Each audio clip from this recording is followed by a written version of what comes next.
Welcome back to Smoke and Mirrors. I'm your host, Kayla Pincus, and this is episode 3. This is a series about what real, messy, complicated change work looks like, not just in Cleveland, but in modern America.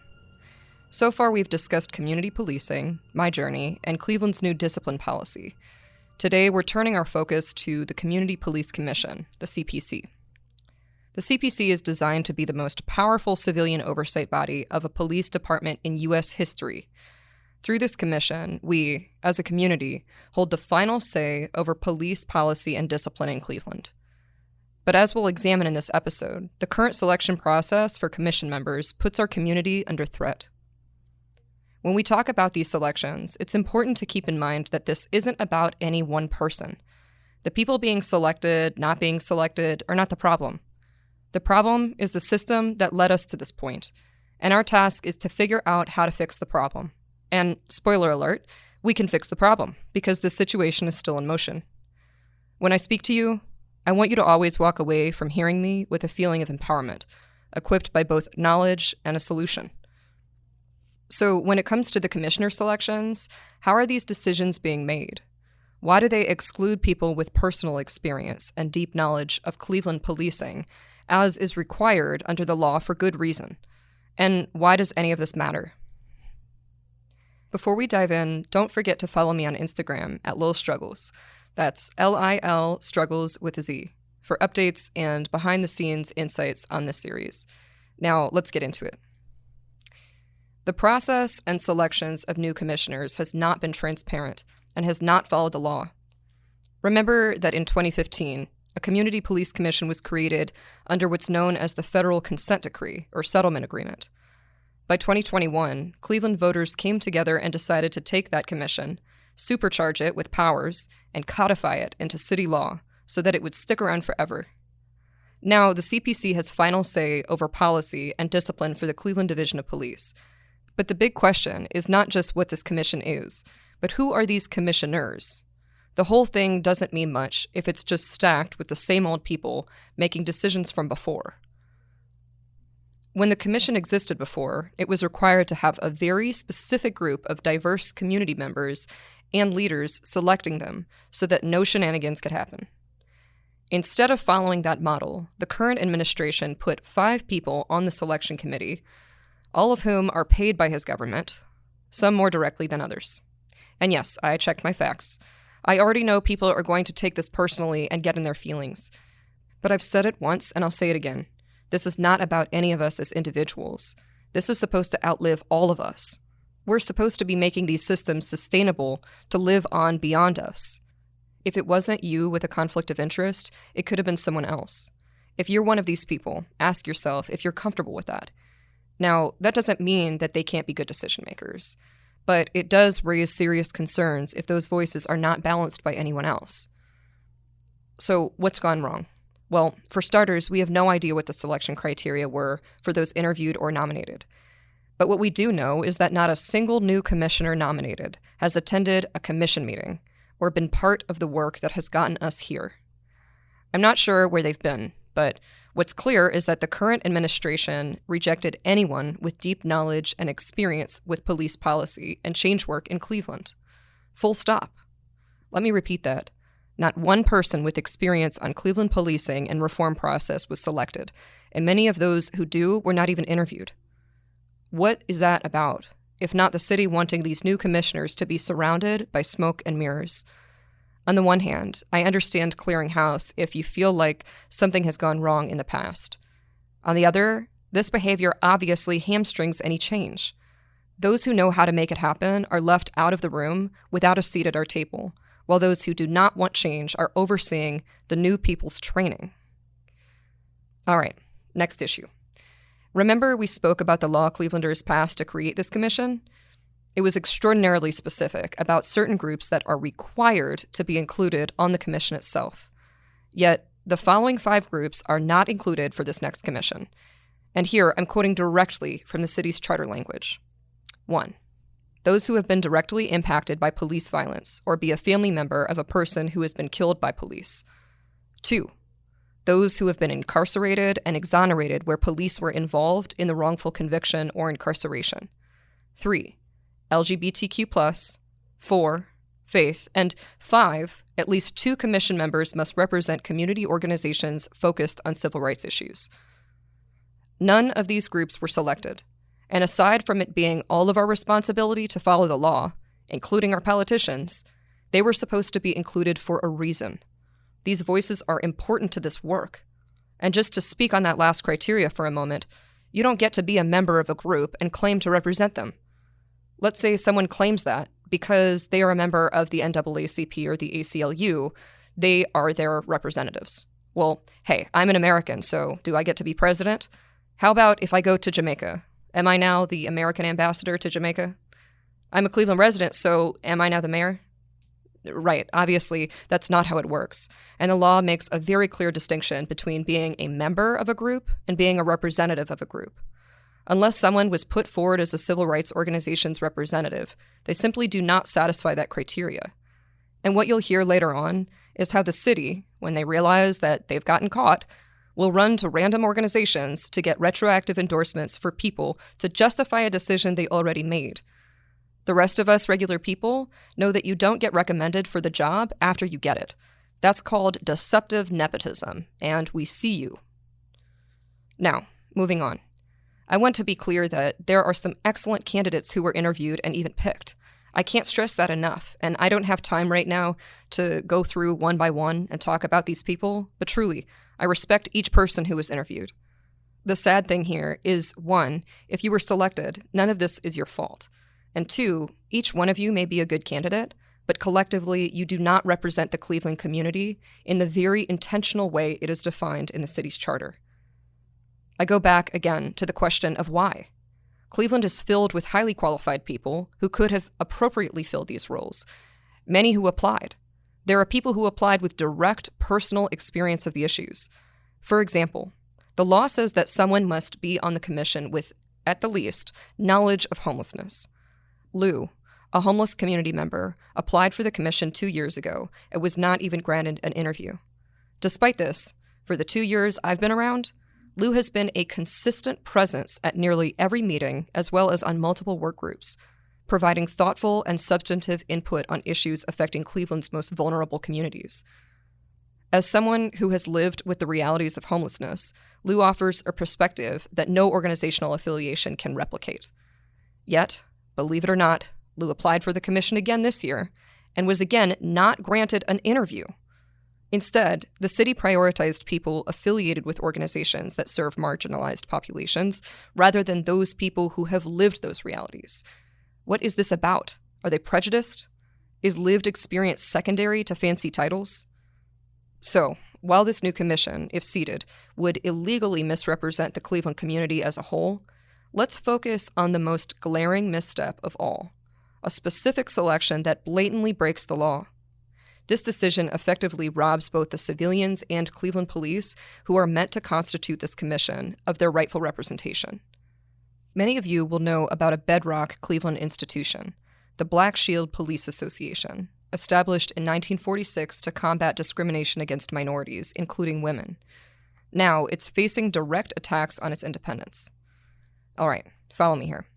Under the law, up to 3 seats on the commission are reserved for only 3 Cleveland police labor groups: the Black Shield, the Cleveland Police Patrolmen's Association, and the Fraternal Order of Police. These seats were designed to bring 3 Cleveland law enforcement perspectives to the table alongside its 10 civilians. Importantly, those who have worked in law enforcement within the last 5 years are not allowed to take up civilian seats. The Black Shield's nomination of Richard Jackson perfectly represents the balance the community needs for this commission. Jackson is a former Cleveland police officer of over 30 years, a co-chair of Cleveland's earlier police commission, and a key architect of the charter amendment that expanded the CPC's powers.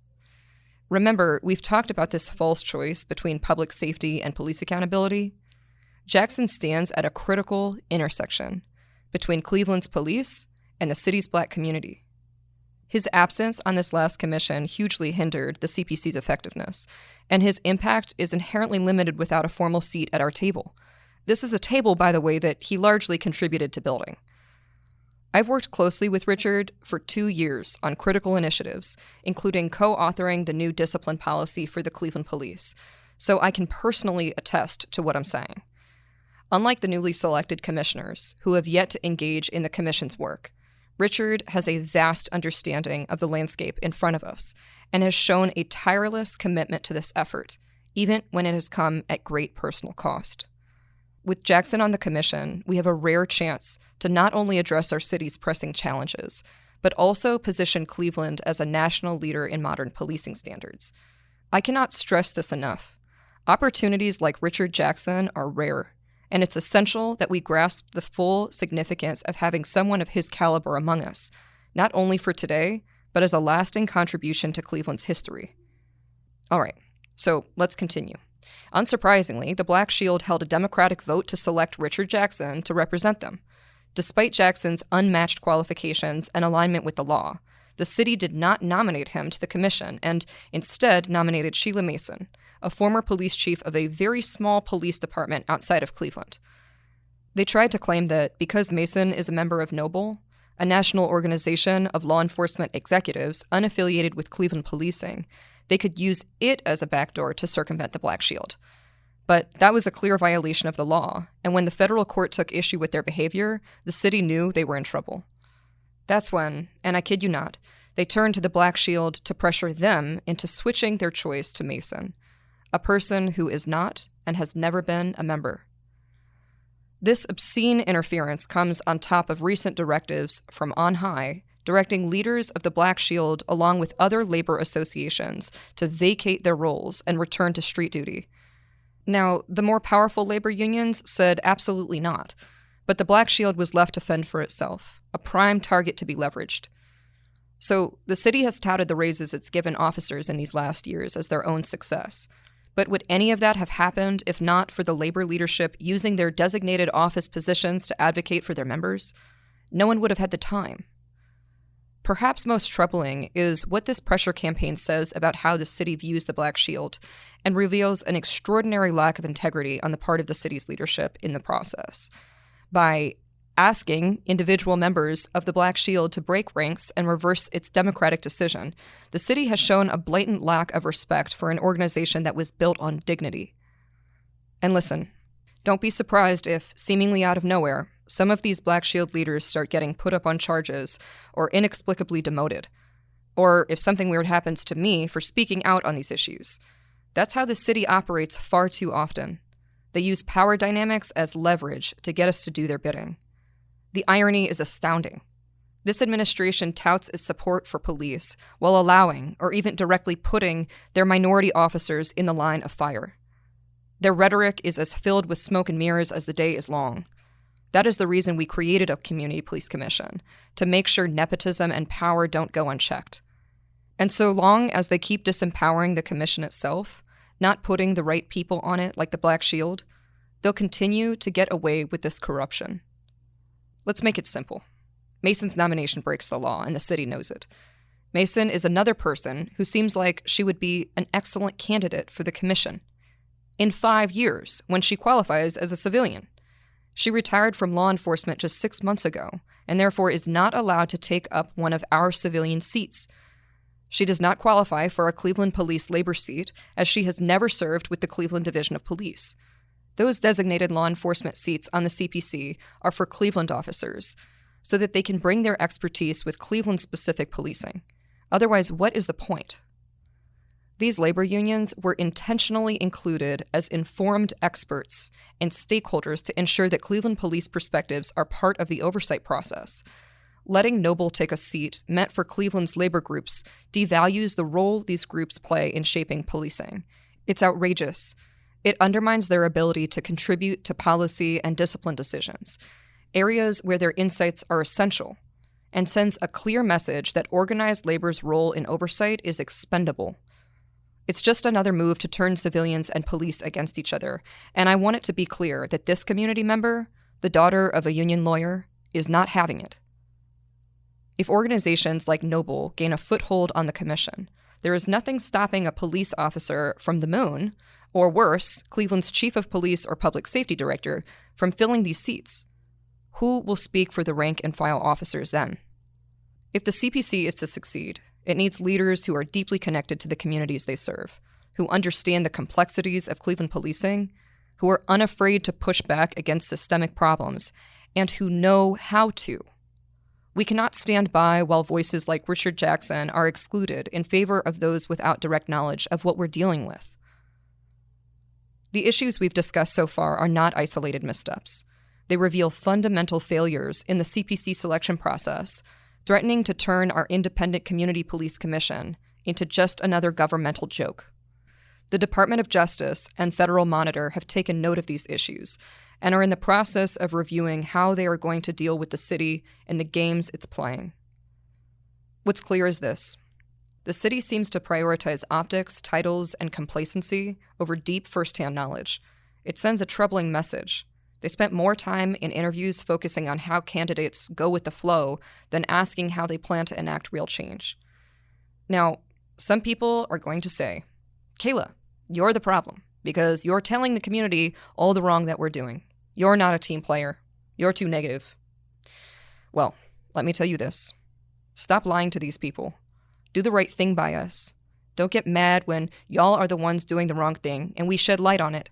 If that's your team, then look around you and decide if you're still on the community's team, because we want nothing to do with smoke and mirrors.